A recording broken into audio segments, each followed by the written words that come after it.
নমস্কার বন্ধুরা, আমার কৃষ্ণা কিচেনে সবাইকে স্বাগত।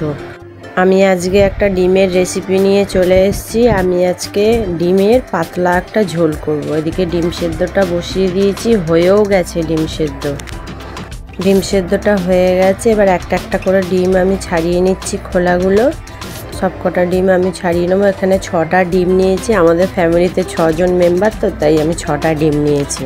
ডিমের খোলাগুলো খুব ভালো করে ছাড়িয়ে নেবো। ডিমটা সেদ্ধ হওয়ার সময় আমি নুন দিয়ে দিয়েছিলাম বলে খুব ভালো করে ছেড়ে যাচ্ছে। দেখুন কত সুন্দরভাবে ছেড়ে যাচ্ছে। আমার সব কটা ডিম প্রায় ছাড়ানোই হয়ে গেছে।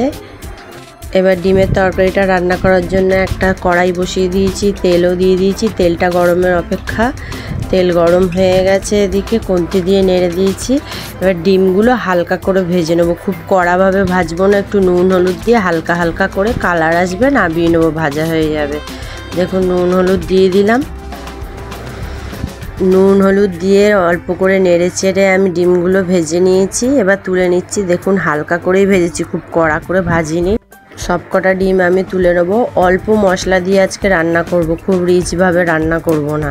এদিকে জিরে ফোড়ন দিয়ে দিলাম, তেজপাতা ফোড়ন দিয়ে দিলাম, দিয়ে পেঁয়াজ দিয়ে দিলাম। সব কিছু ফোড়ন দিয়ে পেঁয়াজও দিয়ে দিয়েছি। পেঁয়াজ দিয়ে এবার অল্প একটু নেড়ে চেড়ে হালকা করে ভেজে নেবো, বেশি ভাজবো না। আমি আজকে পেঁপে আলু দিয়ে কিন্তু ডিমের ঝোলটা করব। পেঁয়াজগুলো ভাজা হয়ে গেছে হালকা করে।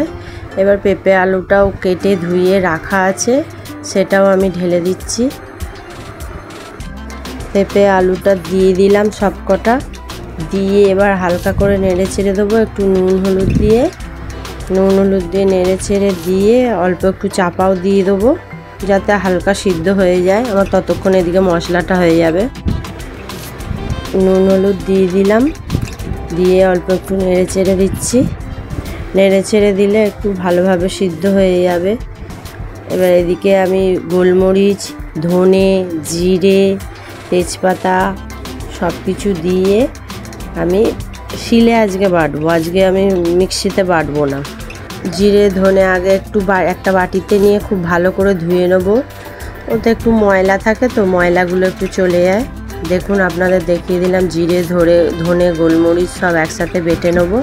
এদিকে অল্প একটু আদাও দিয়েছি, রসুন ফুসুন কিছু দিইনি। আমার এই ডিমের রেসিপিটা কেমন লাগলো অবশ্যই কমেন্ট করে জানাবেন, আর লাইক শেয়ার কমেন্ট করতে ভুলবেন না, আর আমার চ্যানেলটাকে সাবস্ক্রাইবও করতে ভুলবেন না। আপনাদের সাথে কথা বলতে বলতে আমি শিলে এগুলো বেটে নেবো। জিরে ধনে গোলমরিচ, অল্প একটু গোলমরিচ দিয়েছি, আর অল্প করে কাঁচা লঙ্কাও দেবো, গোটা কাঁচা লঙ্কা চিড়ে। এদিকে আমার মশলা বাটা হয়ে গেছে, আর এদিকে টমেটো কাঁচা লঙ্কা চেরা কাটা রয়েছে, সব আমি দিয়ে একটু এবার নেড়ে ছেড়ে দিচ্ছি। এবার মশলাটাও ঢেলে দিলাম, দিয়ে অল্প একটু হালকা করে কষিয়ে নেবো, বেশি কষাবো না মশলাটা। হালকা করে নেড়ে ছেড়ে কষিয়ে নিচ্ছি একটু মশলাটা, তারপরে জল দিয়ে দেবো। অবশ্যই কিন্তু এই রেসিপিটা কেমন লাগলো বলবেন, আর লাইক করতে ভুলবেন না। এদিকে ডিমটাও দিয়ে হালকা করে নেড়ে চেড়ে নিচ্ছি। আমার মশলাটা পুরো কষানো হয়ে গেছে, দেখুন দেখতেই পাচ্ছেন। এবার জল দিয়ে দিলাম, মশলার জলটা বাটিতে। এবার পরিমাণ মতন পুরো সিদ্ধ হওয়ার জন্য জল দিয়ে দিলাম। এবার আলু পেঁপে সব সিদ্ধ হবে বলে এবার ঢাকনা দিয়ে ঢেকে দিলাম। আমার রেসিপি রেডি হয়ে গেছে, আমার হয়েই এসছে সিদ্ধ। দেখুন আলুও ভালোভাবে সিদ্ধ হয়ে গেছে, পেঁপেও ভালোভাবে সিদ্ধ হয়েছে, কত সুন্দর কালার এসছে। এবার গরম মশলাটা দিয়ে দিলাম, প্যাকেটের গরম মশলা দিয়ে এবার ঢাকনা দিয়ে ঢেকে দেবো।